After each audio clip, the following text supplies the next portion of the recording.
राधे राधे दोस्तों। कैसे हैं आप सब। आज की कहानी है माँ की दूरदर्शिता के आगे मैं नतमस्तक हो गई। भैया का फोन था। विनी माँ नहीं रही। क्या, कब, कहते कहते मेरी रुलाई फूट पड़ी। भय से शरीर में कंपन सा पैदा हो गया। कंठ सूख गया। कल दोपहर को उन्होंने प्राण त्याग दिए। शाम को अंतिम संस्कार कर दिया गया है। भैया के कहते ही मैं चीख पड़ी। क्या, अंतिम संस्कार करने के बाद मुझे सूचित कर रहे हो? कल क्यों नहीं मुझे बताया? मैं किसी न किसी तरह से पहुंच ही जाती। माँ के अंतिम दर्शन तो कर लेती, पर आपने वह भी नहीं करने दिया।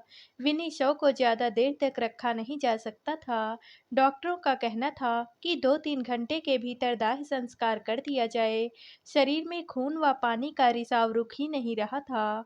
वैसे पूरे विस्तार से तुम्हारे आने के बाद ही बातें होंगी। तुम अपनी सुविधानुसार आ जाओ 13वीं से पहले, कहकर भैया ने फोन रख दिया। फोन रखने के बाद मैं निढाल सी पलंग पर गिर पड़ी। क्रोध से पूरा शरीर कांप रहा था। भैया ने मुझे कल क्यों नहीं बताया? क्या कोई ऐसे भी करता है? बेशक मैं दूर रहती हूँ, माँ के पास पहुँचने में 20 से 22 घंटे लग ही जाते हैं।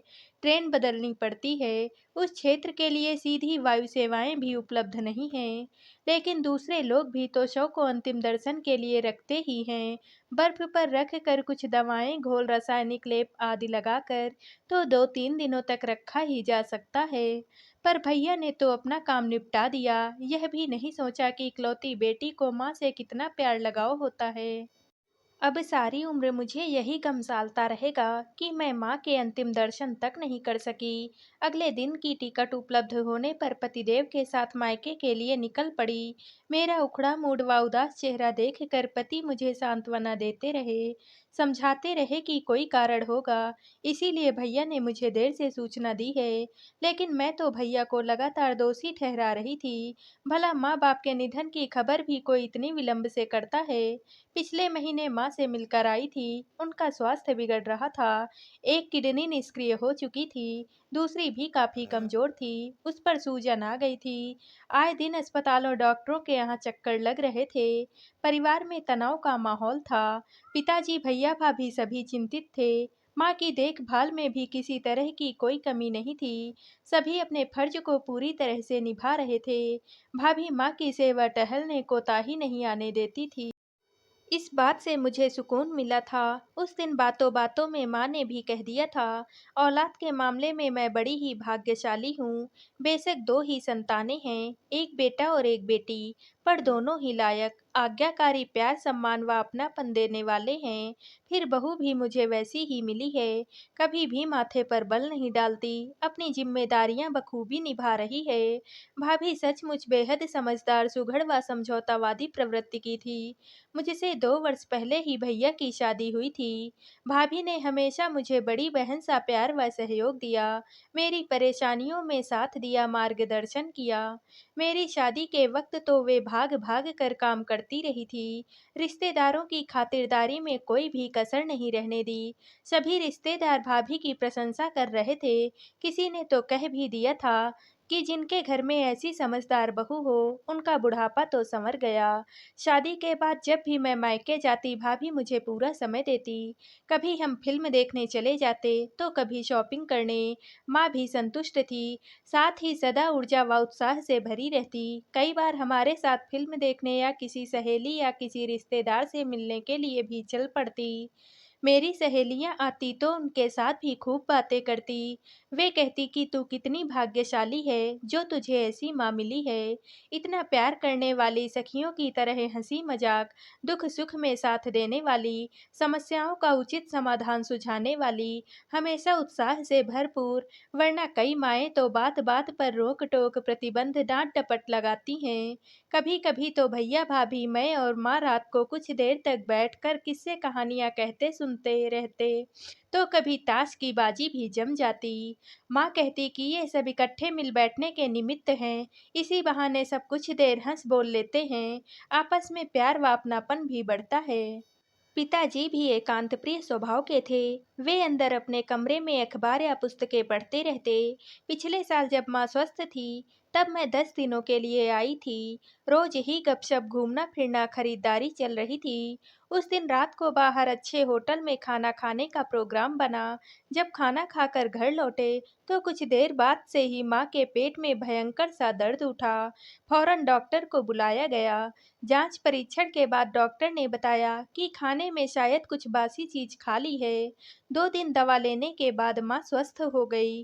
अगले दिन दोपहर के खाने से निबट कर जब हम आराम कर रहे थे, तब माँ अचानक से बोली, विनी तुझसे एक बात कहना चाहती हूँ। मैंने प्रश्नवाचक नजरों से देखते हुए कहा, हाँ माँ, कहो ना। बहुत सोच विचार के बाद यह बात कर रही हूँ। तुझे अजीब तो लगेगी, लेकिन उसकी गहराई समझने के बाद अर्थ समझ आ जाएगा। माँ, तुम तो पहेलियाँ बुझाने लगी। साफ साफ कहो ना। मेरा धैर्य चुकने लगा था। देखो बेटा, इस संसार में जो भी आता है, उसे एक दिन सबको छोड़कर जाना भी पड़ता है। कोई भी इस संसार में अमर नहीं है। मुझे भी एक ना एक दिन यह दुनिया छोड़कर जाना है। माँ, मैं अब भी नहीं समझी कि तुम क्या कहना चाहती हो। मैंने बीच में ही कहा, वही कहने जा रही हूँ। तुम मुझे किस रूप में याद रखना चाहोगी? सदा हंसती मुस्कुराती, तुमसे बातें करती, लाड प्यार करती, सुख दुख की बातें करती, मार्गदर्शन करती, या फिर निर्जीव, जो तुम्हारे बार बार पुकारने पर भी नहीं बोलती, तुम्हारी बातें नहीं सुनती। सुन विनी, मैं चाहती हूँ कि मेरे मरने के बाद तू मेरा चेहरा मत देखना। अंतिम दर्शन की परंपरा को खत्म कर देना। माँ, ये कैसी बातें कर रही हो? मैं अवाक थी। सही कह रही हूँ। मेरे मृत शरीर को देखकर तू रोएगी, विलाप करेगी, फिर कहेगी, माँ उठो ना, कुछ तो बोलो, हमें छोड़कर मत जाओ, और भी ना जाने क्या क्या। लेकिन मैं तो कुछ भी नहीं कर पाऊंगी ना। फिर मेरे उस निर्जीव चेहरे की पता नहीं कैसी दशा होगी, क्योंकि मृत्यु के बाद कईयों के चेहरे विकृत भी हो जाते हैं। अब तुम ही बताओ, क्या तुम सारी उम्र उस निर्जीव चेहरे की आकृति याद रखना चाहोगी, जो रोने पुकारने विलाप करने पर भी हलचल नहीं करता? क्या जीवित अवस्था में कोई माँ इतनी निष्ठुर हो सकती है? नहीं ना। फिर क्यों इस चेहरे की स्मृतियों में बसाया जाए, जो स्पंदनहीन हो, निष्ठुर हो? उस चेहरे को मधुर स्मृतियों में बसाना चाहिए, जो सदा हंसता हुआ, मुस्कुराता, ममता प्यार लुटाता रहा हो, छोटी सी परेशानी होने पर भी हिम्मत व संबल प्रदान करता हो, मार्गदर्शन देता हो। इसलिए तुम मेरा मृत चेहरा मत देखना। मैं किंग कर्तव्य विमूढ़ सी माँ का मुंह देखती ही रह गई। यह कैसी बात कह दी माँ ने, और यह ख्याल उनके मन में आया भी कैसे?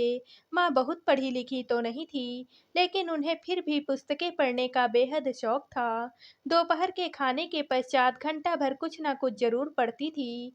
इनमें कहानियों किस्सों के अलावा बड़े बड़े लेखकों की कृतियां भी होती थी। मैंने सोचा कि माँ ने शायद किसी दार्शनिक की किताब में से शायद ऐसे विचार पढ़े होंगे, तभी वह ऐसी बातें कर रही हैं। प्रत्यक्ष में इतना ही कहा, माँ ऐसी बातें क्यों कर रही हो? अभी तो तुम्हें खूब जीना है, हम सब की खुशियाँ देखनी है, नाती पोते देखने हैं। फिर अभी तुम एकदम स्वस्थ हो, और अभी तुम्हारी उम्र ही कितनी है? पगली मौत क्या किसी की उम्र देखकर उसे ले जाती है? फिर आज मैं स्वस्थ हूँ, लेकिन कल का क्या भरोसा? माँ के कहते ही मैंने बीच में टोक दिया, अब ये बातें बंद करो, तुम्हें कुछ नहीं होने वाला। कुछ देर मैं जरूर परेशान रही, लेकिन धीरे धीरे उस बात को भूलने का प्रयास करने लगी। खैर, वक्त भी अपनी गति से चलता रहा। 6 महीने बीत गए, और मैं माँ की पूरी बात पूरी तरह से भूल चुकी थी। उस दिन भाभी का फोन आया। कुशल 6 आदान प्रदान के बाद उन्होंने बताया कि माँ का एक गुर्दा खराब होकर पूरी तरह से निष्क्रिय हो चुका है। बेशक यह खबर भारी मानसिक तनाव देने वाली थी, लेकिन भाभी ने काफी धीरज बंधाया और कहा कि इंसान एक गुर्दे के सहारे भी मजे से जी सकता है, इसलिए मैं व्यर्थ तनाव ना पालूं। लेकिन मेरा मन काफी बेचैन था, अतः मैं 2-4 दिनों के लिए माँ से मिलने के लिए चली गई। माँ शारीरिक रूप से तो अस्वस्थ नहीं लग रही थी, लेकिन मानसिक रूप से वह तनावग्रस्त थी। यह स्वाभाविक भी था। जब मैंने उन्हें बताया कि मेरी सहेली के पिताजी पिछले 25 वर्षों से एक गुर्दे के सहारे सहज जीवन जी रहे हैं, तो वे कुछ आश्वस्त हुई। 2-4 दिनों के बाद मैं लौट आई। तब तक माँ अपनी बीमारी को जीवन का एक हिस्सा मानकर सहज होने लगी थी। कुछ माह के बाद ही माँ के दूसरे गुर्दे में भी सूजन आ गई, तो परिवार में चिंता का माहौल बन गया। बेशक यह बात मुझे कुछ विलंब से बताई गई थी, लेकिन फिर भी मैं माँ से मिलने चली गई। साथ में मेरे पति भी थे। इस बार परिवार के सभी सदस्य तनावग्रस्त थे। संपूर्ण जांच परीक्षण, दवाओं के बावजूद भी माँ का गुर्दा केवल 50% ही कार्य कर रहा था। फलस्वरूप शरीर में दूसरी बाधाएं आने की संभावनाएं बढ़ गई थी। 2-3 दिन रहकर हम लौट आए थे, लेकिन ध्यान तो उधर ही था। फोन पर लगभग रोजाना ही भाभी से बात करके माँ के स्वास्थ्य के बारे में पूछ लेती थी।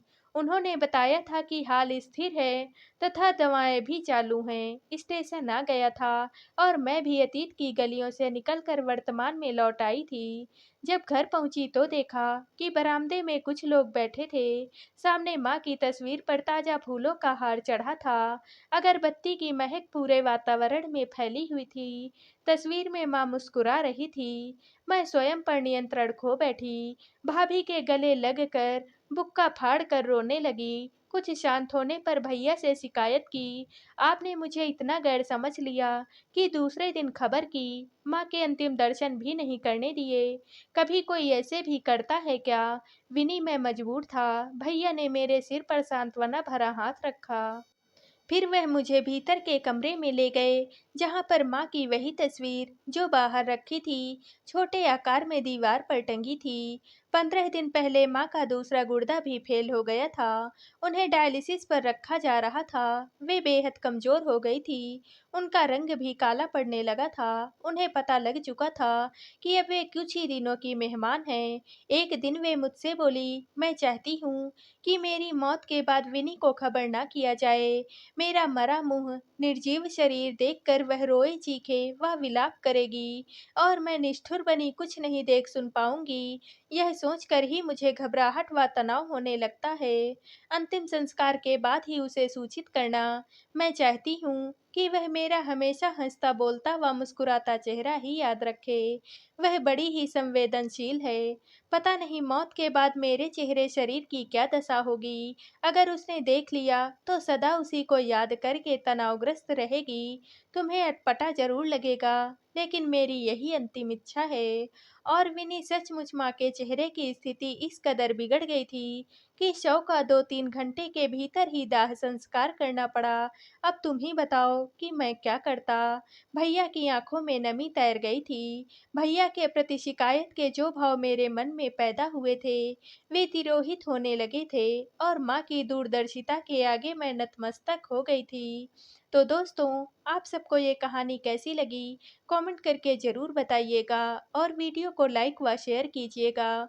दोस्तों, अगर आप इस चैनल पर नए हैं और अब तक आपने हमारे चैनल को सब्सक्राइब नहीं किया है, तो प्लीज़ हमारे चैनल को सब्सक्राइब कर लीजिएगा। कल मिलते हैं एक और नई कहानी के साथ। आप सभी का बहुत बहुत धन्यवाद।